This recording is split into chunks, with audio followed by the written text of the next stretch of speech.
Hello everyone, मैं doctor प्रगति गुप्ता और आज इस वीडियो में हम जानेंगे कैसे आयुर्वेद की हेल्प से हम ब्रेन स्ट्रोक से बच सकते हैं, लकवा होने से अपने आप को बचा सकते हैं। जिन पेशेंट्स को ऑलरेडी स्ट्रोक हो चुका है, इन फ्यूचर दोबारा से ना हो, वो भी हम प्रिवेंशन कर सकते हैं। तो आइए जानते हैं इस सब के बारे में। बट सबसे पहले समझना ज़रूरी है कि डेली रूटीन के अंदर आयुर्वेद को इम्प्लीमेंट करना क्यों इम्पॉर्टेंट है। अगर हम एक हेल्दी लाइफ जीना चाहते हैं, बीमारियों से दूर रहना चाहते हैं, तो हमें आयुर्वेद को डेली रूटीन के अंदर अपनाना ज़रूरी है।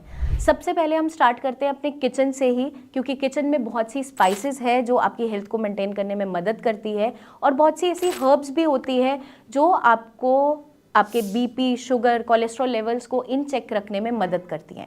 और जैसे हम जानते हैं कि पैरालिसिस के पीछे 3 बेसिक कारण हैं: बढ़ता हुआ बीपी, बढ़ते हुए शुगर वैल्यूज़ और बढ़ता हुआ कोलेस्ट्रॉल। अदर दैन आपका कोई भी इंजरी या ट्रेजेडी या अचानक से एक्सीडेंटल हो जाता है तो वो एक अपार्ट रहता है। बट आपकी बॉडी में अगर ऐसे कोई भी चेंजेस आ रहे हैं जिसकी वजह से खून का थक्का बन रहा है या फिर ब्रेन के अंदर हेमरेज हो रहा है, तो उसके कारण से ब्रेन स्ट्रोक होने के चांसेस बढ़ते चले जाते हैं। तो हमें क्या ध्यान रखना है? अपने बीपी, शुगर, कोलेस्ट्रॉल लेवल को मेंटेन करके रखना है, इन चेक रखना है, और साथ के साथ अपने वज़न को भी मेंटेन करके रखना बहुत इंपॉर्टेंट है, क्योंकि ज़्यादातर वो पेशेंट वल्नरेबल होते हैं स्ट्रोक के जिनके अंदर ये 3-4 चीज़ें पाई जाती है। तो हमें क्या ध्यान रखना है? अब अगर हम चाहते हैं हमारा कोलेस्ट्रॉल इन चेक रहे, तो हमें अपने डाइट के अंदर कुछ चीज़ों को ऐड ऑन करना है, कुछ हर्ब्स को ऐड ऑन करना है। उसके अंदर आप क्या कर सकते हो? आप गार्लिक ऐड ऑन कर सकते हो, जिंजर ऐड ऑन कर सकते हो, दालचीनी है, इसकी मदद से भी हम अपने कोलेस्ट्रॉल को डाउन कर सकते हैं। तो हमें इनटेक कैसे करना है? अब गार्लिक को जो हम इनटेक कर रहे हैं, आप खाने के अंदर मिला के भी ले सकते हो, या कुछ लोग बोलते हैं हम सुबह उठकर कच्चा लहसुन खाते हैं, निगल लेते हैं और उससे भी हमारा कोलेस्ट्रॉल लेवल इन चेक है, तो वो भी गलत नहीं है। या फिर जो लोग ऐसे नहीं गार्लिक ले पाते हैं, तो अपने सूप्स के अंदर या फिर वेजिटेबल्स का जो यूज़ कर रहे हो उसके अंदर उसकी मात्रा को आप बढ़ा सकते हैं। साथ के साथ दालचीनी का इंटेक हम कैसे कर सकते हैं? आप जो चाय पी रहे हो उसके अंदर भी ले सकते हो, और काढ़ा बनाकर भी हम इंटेक कर सकते हैं। पानी के अंदर छोटा सा टुकड़ा डाल दिया, बॉईल करके रख लिया और वो काढ़ा का इंटेक हमने कर लिया। या फिर दालचीनी का पाउडर आप किसी भी अपने खाने के अंदर थोड़ा सा यूज़ कर सकते हो। साथ के साथ और भी हर्ब्स हैं या कुछ ऐसे फूड आइटम्स हैं जो मदद करते हैं। जैसे आपका आंवला है, आंवला आपकी इम्यूनिटी को बढ़ाता है, साथ के साथ शुगर लेवल्स को इन चेक भी रखता है। और आपका जो मेथी है, मेथी भी शुगर वैल्यूज़ को चेक रखने में मदद करता है। तो मेथी दाना रात के समय 4-5 दाने भिगो के आप रख सकते हैं, मॉर्निंग में उसको इनटेक कर सकते हैं। या फिर सूखी हुई मेथी का पाउडर आप अपने खाने में इस्तेमाल कीजिए, या फिर इसका काढ़ा बना के भी आप ले सकते हो। तो इस फॉर्म में हम मेथी का अगर इनटेक करते हैं तो आपके शुगर लेवल्स इन चेक रहते हैं। आपको क्या ध्यान रखना है? डेली बेसिस पे बीपी, शुगर को मॉनिटर ज़रूर करना है। एक आपकी आती है अर्जुन छाल, अर्जुन ट्री की बार्क का यूज़ किया जाता है। जैसे दालचीनी होती है उसी तरीके का छोटा सा टुकड़ा होता है, उसको आप पानी में बॉईल करके काढ़ा बना के ले सकते हैं। वो आपके हार्ट हेल्थ को भी मेंटेन करेगा, साथ के साथ कोलेस्ट्रॉल डाउन करने में भी हेल्प करेगा, और आपके वेट को मेंटेन करने में भी मदद करता है। तो ये सारी चीज़ें अगर हम डेली रूटीन में ऐड ऑन कर देते हैं, जो छोटी छोटी है, और हम डाइट में ऑलरेडी ले भी रहे होते हैं, तो वो आपको स्ट्रोक होने से बचा सकती हैं, क्योंकि ये आपके बीपी, शुगर, कोलेस्ट्रॉल को इन चेक रखेगी।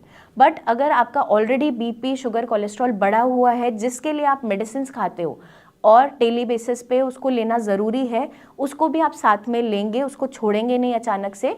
उसके साथ साथ आप इन सारी चीज़ों को ऐड ऑन कर देंगे, ताकि जो आपकी मेडिसिन की डोजेज है उसको ग्रेजुअली आपका डॉक्टर टेपर डाउन कर देता है जब आपके लेवल्स इन चेक अच्छी तरीके से आने लग जाएंगे। तो हमें डाइट से भी मेंटेन करना है, हमें मेडिसिन से भी करना है, बट हमें ध्यान क्या रखना है कि मेंटेनेंस बहुत इंपॉर्टेंट है। तो डेली बेसिस पे अपने लेवल्स को चेक में रखिए। बीपी, शुगर आप अपने पास मशीन रख के नाप सकते हैं। खाने के अंदर नमक की मात्रा बहुत ज़्यादा नहीं लेनी, कच्चा नमक ऊपर से डाल के नहीं खाना। आप सेंधा नमक का इस्तेमाल कर सकते हो अपने डेली फूड के अंदर, ताकि आपके बीपी लेवल्स शूट अप ना करें।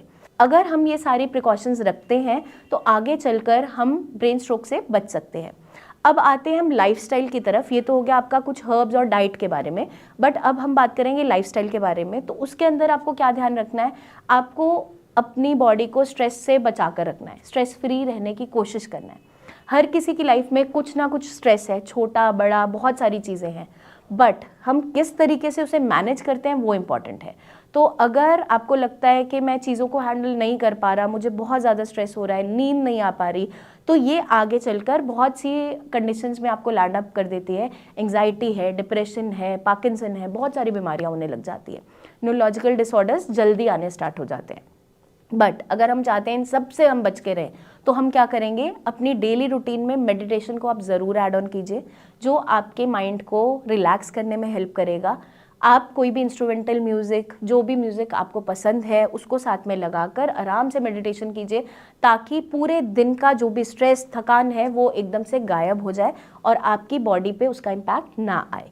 और हम योगासन्स प्रैक्टिस कर सकते हैं, आप प्राणायाम कर सकते हो, ब्रीदिंग एक्सरसाइजेज आप कीजिए, जिससे आपको ऑक्सीजन बॉडी में ज़्यादा से ज़्यादा जाएगी, आपकी ब्रेन की हेल्थ भी अच्छी रहेगी, ओवरऑल सेल्स को भी मिलेगी, तो आपके सारे ऑर्गन्स बहुत हैप्पी रहेंगे। आप डेली रूटीन में जो खाना खाने के बाद एकदम से आपको सोना नहीं है, आप वॉक कीजिए थोड़ी देर। आप वॉक नहीं कर पा रहे हो तो आप वज्र आसन में ज़रूर बैठिए, अपने घुटनों को फोल्ड करके नीचे योगा मैट बिछा के, या फिर ऐसे ही आप बेड पे भी कर सकते हो। तो उस पोस्चर में अगर आप बैठते हो तो आपका खाना इजीली डाइजेस्ट हो जाता है। सोने से 2-3 घंटे पहले खाने का इंटेक कीजिए, और रात के समय बहुत हेवी फूड आइटम नहीं इंटेक करना है, कुछ तला हुआ नहीं खाना है, ये सब हमें ध्यान रखना है। तो अगर हम ये सारी प्रिकॉशंस फॉलो कर लेते हैं, क्योंकि ये एक हेल्दी लाइफस्टाइल की तरफ आपको लेकर जा रही है, तो आप बहुत सी बीमारियों से बच जाते हैं, और स्ट्रोक से तो डेफिनेटली आप बच ही जाएंगे।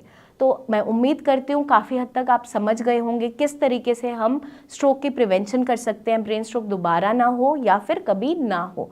हम इस बीमारी से जितना दूर रहें उतना ही अच्छा है, क्योंकि ये बीमारी हमें इंडिपेंडेंट होने से रोकती है, हमारे डेली रूटीन के काम करने से रोकती है। क्योंकि मैं रोज़ाना यही पेशेंट्स देखती हूँ, और जब देखती हूँ कि वही घर चला रहे हैं, और पेशेंट की जो इमोशनल कंडीशन होती है, मेंटल कंडीशन होती है, फैमिली की कंडीशन होती है, वो बहुत ही ख़राब होती चली जाती है। तो अगर हम इन सारे विशियस सर्कल से बाहर आना चाहते हैं, तो आज से ही इस लाइफस्टाइल को फॉलो ज़रूर कीजिए।